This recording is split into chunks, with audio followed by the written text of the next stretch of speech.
Hello, this is Basuraj, Vishwamanava PU College. Today we shall come to watch the video.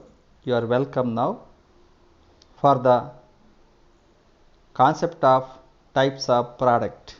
This is 4 marks question. We shall come to know the types of products of total product, marginal product, average product. We shall come to know what are those one by one. First of all, it has the 4 marks question as well as 2 marks question. For 2 marks question, name the types of product.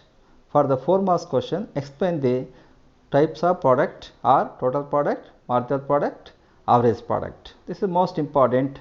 It has to be right the meanings of all the three, and also formula is most important. It is also important for the skills to be get used to explain. Shall come to know the first total product. Total product means the relationship between the variable input and output when other inputs constant. It is simply, it can also be called the sum of marginal product. Here sum of marginal products is nothing but to be called as sum total of marginal products are nothing but the variable inputs. By using the variable inputs, what we are increasing, output also can increases. What relationship is there? The input and output, what we are changing is nothing but the total product. ಅದಕ್ಕೆ simple ಆಗಿ ಹೇಳೋದು some of marginal product ಅಂದರೆ ಒಟ್ಟು ಸೀಮಾಂತ ಉತ್ಪನ್ನವನ್ನು ಒಟ್ಟು ಉತ್ಪನ್ನ ಅಂತ ಕರಿತೀವಿ. ಇದರ ಸಂಬಂಧವನ್ನೇ ನಾವು ಇನ್ಪುಟ್ ಔಟ್ಪುಟ್ ರಿಲೇಶನ್ಶಿಪ್ಪಲ್ಲಿ ನೋಡಿದ್ದೀವಿ. Come to know it is as various types of the names can be, that is total, return and total physical product. It has other names also. ಅಂದರೆ ಟೋಟಲ್ ಪ್ರಾಡಕ್ಟ್ ಒಟ್ಟು ಉತ್ಪನ್ನವನ್ನು ಟೋಟಲ್ ರಿಟರ್ನ್ ಅಂತ ಕರಿತೀವಿ, ಒಟ್ಟು ಬರ್ತಕ್ಕಂಥ ಆದಾನ, ಅಥವಾ ಟೋಟಲ್ ಫಿಸಿಕಲ್ ಪ್ರಾಡಕ್ಟ್ ಒಟ್ಟು ಭೌತಿಕ ಉತ್ಪನ್ನ ಅಂತ ಕರಿತೀವಿ. Now we shall come to know the meaning of it. What is total product is nothing but the sum of marginal product ಅಂತ ಕರಿತೀವಿ. ಅದನ್ನು ಫಾರ್ಮುಲಾದಲ್ಲಿ TP = ಸಿಗ್ಮಾ MP ಅಂತ ಕರಿತೀವಿ. ಸಿಗ್ಮಾ ಅಂತಂದರೆ nothing but be called S summation ಅಂತ ಅರ್ಥ. It's called as summation ಅಂತ ಕರಿತೀವಿ. ಸಮೇಷನ್ ಅಂತಂದರೆ ಒಟ್ಟು ಕೂಡಿಸು ಅಂತ ಅರ್ಥ. ಮೇಕ್ ಸಮ್ಡ್ ಅಪ್ ಅಂತ ಅರ್ಥ. But here we must be come to know the sum up of the variable inputs ಅಂತ ಅರ್ಥ. Variable inputs may be as input first unit, input second unit, input third unit, input fourth unit ಅಂತ ಅರ್ಥ. ಹಿಂಗೆ first unit, second unit, third unit, fourth unit, so and so ಎಷ್ಟು ಬೇಕಾದ್ರೂ ಇನ್ಪುಟ್ಸನ್ನು ನಾವು use ಮಾಡ್ತೀವೋ ಅವೆಲ್ಲವೂ ಸಮೇತ ಸೇರ್ತವೆ. ಇವನ್ನಷ್ಟು ಸಮೇತ ನಾವು ಪ್ಲಸ್ ಆ್ಯಡ್ ಮಾಡ್ತಾ ಹೋಗಬೇಕು. ಫಸ್ಟ್ ಯೂನಿಟ್ಟಿಂದ ಎಷ್ಟು ಬಂತು, ಸೆಕೆಂಡ್ ಯೂನಿಟ್ಟಿಂದ ಎಷ್ಟು ಬಂತು, ಥರ್ಡ್ ಯೂನಿಟ್ಟಿಂದ ಎಷ್ಟು ಬಂತು, ಎಲ್ಲದನ್ನು ಆ್ಯಡ್ ಮಾಡಿದ್ರೆ ಬರ್ತಕ್ಕಂಥದ್ದು total product. What is it mean? Total product is nothing but the sum of the marginal product. We must be had of output from the first unit, output from the second unit, output from the third unit, output from the fourth unit ಅಂತ ಅರ್ಥ. For example, we shall come to know from the first unit there is be about 10, from the second unit about 14, from the third unit about 16, from the fourth unit about 10. What is the total? 10 plus 14 plus 16 plus 10 is nothing but the 50 can be. This is called as sum total of marginal product is nothing but to be called as total product can be. So the total product from the 4 units, ಯಾವುದು 4 units? First unit, second unit, third unit, fourth unit together is nothing but to be called as total product can be ಅಂತ ಅರ್ಥ. What is mean? Total product means sum of the marginal product can be. Next we shall move on to the second type of the product is nothing but the marginal product. The marginal product means the change in output per unit of change in the input when all other inputs are constant. ಅಂದರೆ ಯಾವ್ಯಾವುದು ಒಂದೊಂದು unit change ಆದಂಗೆಲ್ಲ input output ಎಷ್ಟು change ಆಗುತ್ತೆ, ಬೇರೆ inputs ಎಲ್ಲ constant ಆಗಿರಬೇಕು, ಅದನ್ನು marginal product ಅಂತ ಕರಿತೀವಿ. But here marginal product is nothing but the additional product ಅಂತ ಕರಿತೀವಿ. It is also called as additional product ಅಂತ ಕರಿತೀವಿ. ಯಾಕೆ ಅಡಿಷನಲ್ ಪ್ರಾಡಕ್ಟ್ ಅಂತ ಕರಿತೀವಿ ಅಂದರೆ, ಬಿಕಾಸ್ ಇಟ್ ಈಸ್ ನಾವು ಡೆಫಿನಿಷನಲ್ಲಿ ನೋಡ್ದಂಗೆ change in the input. Suppose input has been changes from one unit to another unit, there must be changes of output also can be. That's called as additional output from additional inputs is nothing but called as marginal product anta karitivi. Here we can have the example tagonana. For example, labor changes from 1 to 2 units. Total product also changes from 10 to 20 unit or 24 units. Then marginal product of the second unit can be calculated as MP equals TPL minus 1 is the formula. What does it mean? Formula bandre, you see the formula MP equals TPL minus TPL minus 1. ಇಲ್ಲಿ MP ಅಂತಂದ್ರೆ marginal product, TPL ಅಂದರೆ total product of the labour what you have taken, minus TPL minus 1 ಅಂತಂದರೆ total product from the additional unit which has been taken has to be deducted the earlier unit ಅಂತ ಅರ್ಥ. ಅವಾಗ suppose ಆಗಿ 2 unit ಇದಾವೆ ಅಂತ ಇಟ್ಕೊಳ್ಳಿ. In our example there are 2 units are there. Unit 1 and unit 2 can be. But ಇಲ್ಲಿ TPL ಅಂತಂದರೆ recently production of the unit ಅಂತ ಅರ್ಥ. TPL minus 1 ಅಂತಂದರೆ ಪ್ರೀವಿಯಸ್ 1 ಅಂತ. TPL present, TPL minus 1, L ಅಂದರೆ ಪ್ರೆಸೆಂಟ್ ಯೂನಿಟ್ ಆಫ್ ಲೇಬರ್ ಅಂತ ಅರ್ಥ, of labour.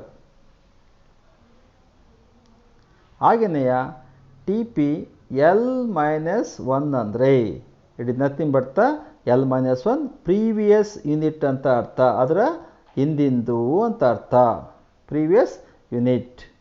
ಆವಾಗ ನಾವು ಪ್ರೆಸೆಂಟ್ ಯೂನಿಟ್ಟಿಂದ ಪ್ರೀವಿಯಸ್ ಯೂನಿಟನ್ನು ಮೈನಸ್ ಮಾಡಿದಾಗ ಬರ್ತಕ್ಕಂಥದ್ದು ಮಾರ್ಜಿನಲ್ ಪ್ರಾಡಕ್ಟ್ ಅಂತ ಕರಿತೀವಿ. ಅದರಿಂದಾಗಿ marginal product is nothing but to be called as present unit of labour use to be produce the product of total product minus previous production of the labour unit ಅಂತ ಅರ್ಥ. ಆವಾಗ ಇಲ್ಲಿ 2 unit ಇದೆ, ಅದರಲ್ಲಿ 2 minus 1 ಅಂದರೆ ಇಲ್ಲಿ first unit, ಇದು second unit. 2 minus 1 is nothing but the 1 ಯಾವುದದು, ಮೊದಲಲ್ಲಿಯ 2 ಯೂನಿಟ್ ಇದೆ, ಇವಾಗ 1 ಯೂನಿಟ್ ಇದೆ, ಅದನ್ನೇ ಸೆಕೆಂಡ್ ಯೂನಿಟ್. ಆ ಸೆಕೆಂಡ್ ಯೂನಿಟಿನ product it is nothing but be called S 14. ಹಾಗೆ ನೋಡಿದಾಗ TP2 minus TP1, total product from the first unit, total product from the second unit. Total product from second unit is 24. Total product from the previous unit is 10. That is 1 ಅಂತ ಅರ್ಥ. ಆವಾಗ second ಯೂನಿಟಿಂದ 24, first ಯೂನಿಟಿಂದ 10, 24 minus 10 is nothing but the 14 ಅಂತ ಅರ್ಥ. This is what as we can understand the marginal product. Then marginal product of second unit is nothing but the 14 units anta artha. That what we can understand here, any additional inputs are used, we can have the more of additional output also can be, nothing but the total product can. In the same way we can understand in the next concept of third one, that is average product. First come to know the meaning of average product. Average product means the output per unit of variable input. ಅಂದರೆ ಸರಾಸರಿ ಉತ್ಪನ್ನ ಅಂತಂದರೆ ಒಟ್ಟು ಉತ್ಪನ್ನದಲ್ಲಿ ಪ್ರತಿಯೊಂದು input ಇಂದ ಎಷ್ಟು ಉತ್ಪಾದನೆ ಬಂದಿದೆಯೋ ಅದನ್ನು ಆವರೇಜ್ ಪ್ರಾಡಕ್ಟ್ ಅಂತ ಕರಿತೀವಿ. It means every unit can be, suppose unit 1 of the labour, unit 2 of the labour, unit 3 of the labour.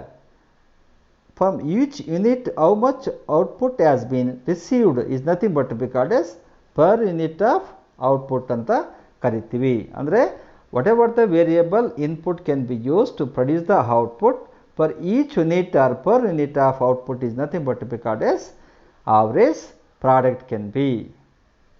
We shall come to know the example also can be. As per our example ಅನ್ನು ನೋಡೋದಾದರೆ total product for 4 units. How many units? 4 units of labor. ಅಂದರೆ 4 ಜನ ಕೆಲಸಗಾರರನ್ನು ತಗೊಂಡಿದ್ದೀವಿ ಅಂತಂದರೆ that is 50 units of goods to be get produced. Then average product will be, ಅವಾಗ 50 units of goods is nothing but the total product ಅಂತ ಅರ್ಥ ಇದು. ಅವಾಗ ಈ ಟೋಟಲ್ ಪ್ರಾಡಕ್ಟ್ ನಾವು ಫಾರ್ಮುಲಾವನ್ನು ಯೂಸ್ ಮಾಡಿ ಆವರೇಜ್ ಪ್ರಾಡಕ್ಟನ್ನು ಫೈಂಡ್ ಮಾಡೋದಾದರೆ what is the formula of average? ಹಂಗಾರೆ ಆವರೇಜ್ ಫಾರ್ಮುಲಾ ಏನು? It is average product equals T P by Q ಅಂತ ಅರ್ಥ. This can also be write as A P equals T P by Q ಅಂತ ಅರ್ಥ. ಅಂದರೆ total ಪ್ರಾಡಕ್ಟನ್ನು ಮೇಲೆ ಕ್ವಾಂಟಿಟಿಯನ್ನು ಕೆಳಗಡೆಯಿಂದ ಭಾಗಿಸಬೇಕು. Then we can have the 50 by 4 equals 12.5 can be 12.5. This is what average product of 4 units is nothing but to be called as average product. What does it mean? The formula of average product is TP divided by Q. Then how to calculate the average product? The total product is to be get divided by the number of units of labor used ಅಂತ ಅರ್ಥ. TP by QL ಅಂತ ಅರ್ಥ. Then we can have the average product. ಹಂಗೆ ನಾವು average ಪ್ರಾಡಕ್ಟನ್ನು ಪಡಿಬೋದು. ಅದೇ ರೀತಿಯಲ್ಲಿ ಇಲ್ಲಿರ್ತಕ್ಕಂಥ ಎಕ್ಸಾಂಪಲಲ್ಲಿ 50 ಯೂನಿಟ್ ನಾವು TP ಬಂದೈತೆ. ಎಷ್ಟು ಲೇಬರ್ ಯೂನಿಟನ್ನು ನಾವು ಬಳಕೆ ಮಾಡಿದ್ವಿ? 4 ಯೂನಿಟ್ಸನ್ನು ಬಳಕೆ ಮಾಡಿದ್ವಿ. ಹಾಗಾದರೆ T P by quantity of labour then 50 by 4 equals how much? 12.5 is the average product. ಅಂದರೆ ಸರಾಸರಿ ಉತ್ಪನ್ನ ಅಂತ ಅರ್ಥ. In the same way we can have the various other concepts also, but this is what total product, marginal product and average product. But in the next class we can come to know the returns to scale. This is also a most repeated question. Thanks for watching total product, average product, marginal product in the 3.3 video of my class. You are expected to be give more likes for this also can be. In the any suggestions we can give. Returns to scale we shall come to know in the next video class. Most preferred question in the annual examination. One can be expert in